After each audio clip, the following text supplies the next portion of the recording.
Pour nous, l'étape ultime sur laquelle tu dois essayer de tendre le plus rapidement possible, c'est vraiment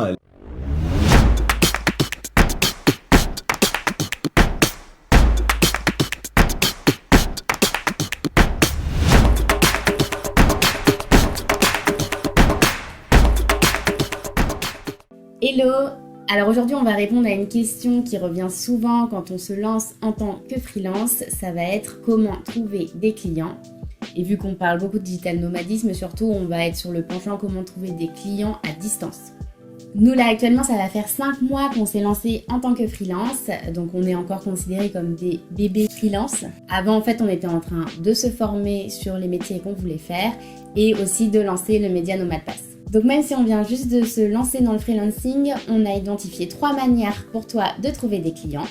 Et surtout on trouvait ça plus pertinent de faire cette vidéo maintenant plutôt que dans 1 ou 2 ans qu'on aura plus d'expérience parce que souvent c'est les premiers clients qui sont les plus compliqués à trouver et dans 2 ans peut-être qu'on n'aurait pas les mêmes problématiques. Alors la première manière ça va être de solliciter ton cercle proche. Ça peut paraître un peu bateau mais une des méthodes qui marche souvent dès le départ, ça va être d'en parler énormément autour de toi. Que ce soit à tes amis, à ta famille, à des événements où tu rencontres d'autres freelances, vraiment il faut que tu parles de ce que tu fais à tout le monde autour de toi. Parce qu'il faut que tu dises qu'ils connaissent peut-être une personne qui demain aura besoin de tes compétences et que en fait si tu viens de leur en parler, ils vont se dire « Ah mais oui, mais il y a machin qui fait ça, attends, je te mets en contact ». Et juste ça, c'est déjà un énorme levier. Du coup par exemple, un de mes premiers clients, ça a été la maman de Jeanne pour qui j'ai fait une campagne de publicité sur Facebook. Donc vraiment parfois on a tendance à se dire qu'il faut aller chercher loin alors que ses clients peuvent être très proches de soi. On sait qu'il y a un gros débat aussi sur ce sujet, sur le fait de travailler gratuitement parce que ça peut arriver lorsque tu vas travailler avec ton cercle proche, mais on pense qu'il faut passer par là, même si tu dois sortir très rapidement de cette situation, pour déjà valider ton offre, te faire de l'expérience, mais aussi obtenir des témoignages clients très rapidement. Du coup, pour chaque manière, on a décidé de t'expliquer quels sont les avantages et les inconvénients à nos yeux, évidemment. L'avantage premier, c'est que ça va pas être forcément vu comme de la prospection. Ça peut plus facilement venir à toi. Tu peux peut-être connaître des amis qui ont lancé une boîte ou quelqu'un qui est aussi freelance et qui aurait besoin de tes compétences. Et le deuxième avantage, c'est que c'est quand même beaucoup plus simple que la prospection. Donc l'idée encore, ça va être d'en parler énormément autour de toi. Tu peux très bien faire un post Facebook où tu vas expliquer ce que tu fais et quels sont tes clients idéaux. Voilà, donc c'est quand même une bonne méthode pour se lancer. Et les gros avantages aussi de cette solution, c'est que ça va te permettre de créer ton portfolio, comme on disait tout à l'heure, mais aussi, vu que ce sont des gens qui sont proches de toi, ils vont beaucoup plus comprendre ton projet de travailler à distance. Donc, soit tu travailles à distance en France ou à l'étranger. On va passer maintenant aux désavantages. Alors pour nous, un des premiers désavantages, ça va être, alors pas forcément, mais que tu vas peut-être travailler gratuitement. Le deuxième désavantage, c'est que si tu ne travailles pas gratuitement, tu vas travailler pour souvent une faible rémunération, car ça va être des gens qui sont proches de toi. Donc si c'est des petits entrepreneurs, par exemple, ils n'auront pas forcément les moyens de te payer très cher. Oui, puis ça tend, comme tu les connais aussi, à avoir une petite réduction, ce qui est plutôt normal. Et le dernier point auquel tu ne vas pas forcément penser, c'est que travailler pour des amis ou de la famille, c'est très différent que de travailler pour un client. C'est vrai que je trouve que tu prends très vite tout à cœur s'il y a un souci. Faut pas oublier ce point. Tu peux, si ça marche pas, tu peux avoir peur que l'autre soit déçu, etc. Donc voilà, c'est quand même, il faut le savoir dès le départ parce que faut pas être surpris de ça. Ouais, il y a une pression qui sera supplémentaire, des deux côtés d'ailleurs. La deuxième manière de trouver des clients, c'est de passer par des plateformes de freelance. Donc là aussi, il y a un vrai consensus sur est-ce qu'il faut les utiliser, est-ce qu'il ne faut pas les utiliser. Je pense que les avis sont mitigés, mais nous, notre avis sur la question, c'est que pour commencer, c'est vraiment une bonne chose d'être sur les plateformes. Une petite aparté des avantages des plateformes, c'est que toi, quand tu te lances, c'est vrai que tu as plein de questions sur qu'est-ce que je vais mettre comme description de mon métier, quelles sont mes missions réelles, quel va être mon TJM. Et en fait, c'est cool d'aller voir sur les plateformes ce que les autres ont mis, ceux qui sont un peu seniors dans leur milieu. Tu regardes un peu et puis tu peux voir déjà où te placer. Donc on en a déjà parlé dans une autre vidéo sur toutes les plateformes qui existent, mais on va te refaire un rapide topo. Donc il y a Crème de la Crème, il y a Malt, il y a 404 Works, il y a Coder.com. Plein d'autres, mais c'est les principales et les plus connues. Alors premier avantage qu'on voit clairement, c'est que les clients viennent à toi.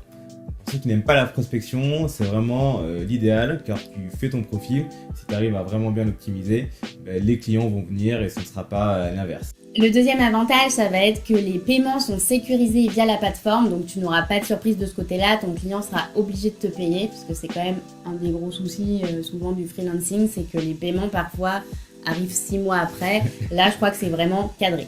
Évidemment, il y a des avantages, donc forcément des inconvénients. Le premier qui ressort le plus, c'est que tu peux vite te transformer en commodité. Donc, il y a un peu cet aspect marché au freelance. Donc, par exemple, tu marques freelance dans un certain domaine et tu vas avoir 100 résultats. Et bien, généralement, les clients, eux, ils vont faire leur choix en fonction des prix. Malheureusement, ils sont assez rationnels. Donc, ils vont trouver l'arbitrage entre la personne qui a la meilleure note et le prix le plus bas. Un deuxième inconvénient qui découle quand même pas mal du premier, c'est que en fait le client il sait qu'il a un problème. Je pense qu'on en parlera dans d'autres vidéos, mais en gros s'il sait qu'il a un problème, il va venir sur la plateforme, il a déjà un prix en tête et il sait combien il est prêt à payer pour résoudre ce problème. Donc, du coup la marge de négociation sera beaucoup plus faible que si c'est toi qui vas prospecter le client directement pour lui dire qu'il a un problème et que tu peux l'aider à le résoudre. Et le dernier désavantage, ça va être que ces plateformes vont être au final un peu payantes, entre guillemets, puisqu'ils prennent un pourcentage sur tes missions. Ou alors, tu dois payer un montant pour avoir accès aux différentes offres. Donc nous, notre avis sur les plateformes, c'est que pour démarrer, ça peut être très bien parce que ça peut te faire un premier portefeuille client, un premier portfolio, des premières expériences.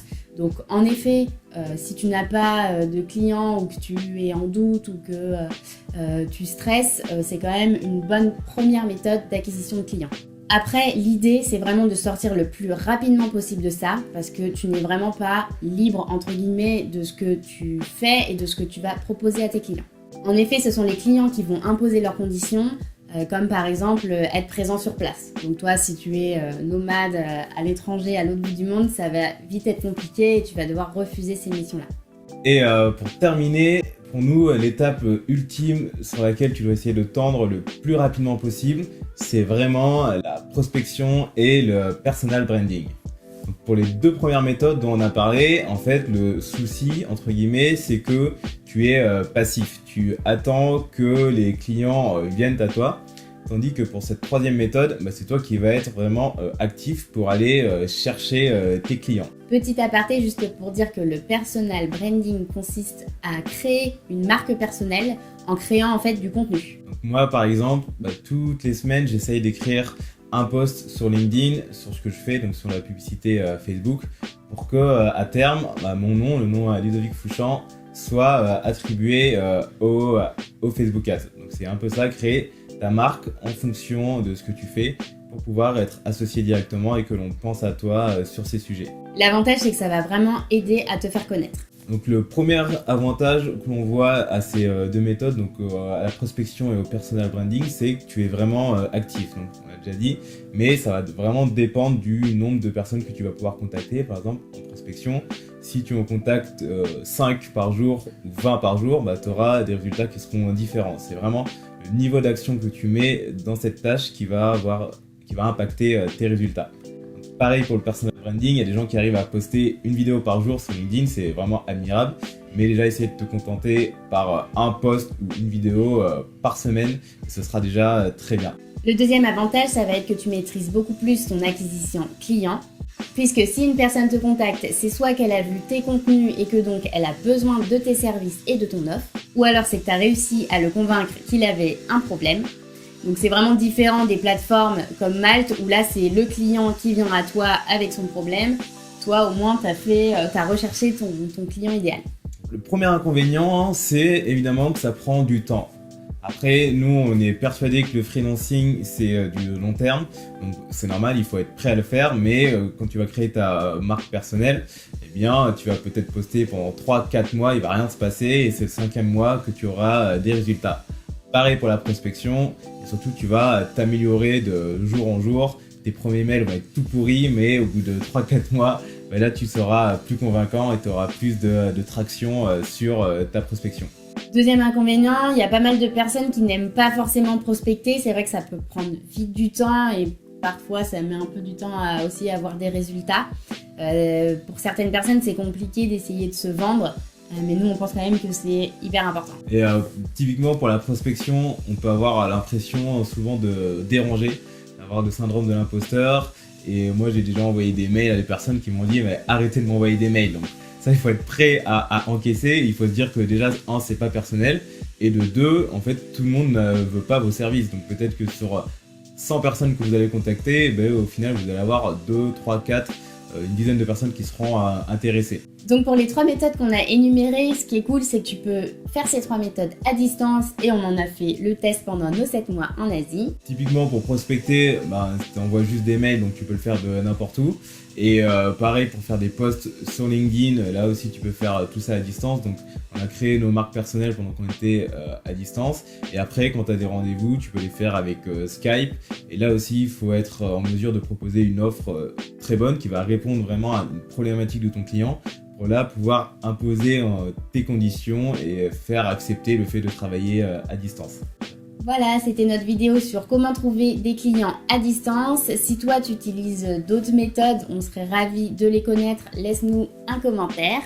Et comme d'habitude, n'hésite pas à t'abonner à la chaîne. Clique sur s'abonner plus active la cloche des notifications, comme ça tu ne rateras aucune de nos vidéos. Et on envoie tous les lundis un mail avec une ressource, un tips et un outil numérique pour t'aider à te lancer dans ta carrière de travailleur à distance. Le lien est dans la description et on te dit à très bientôt.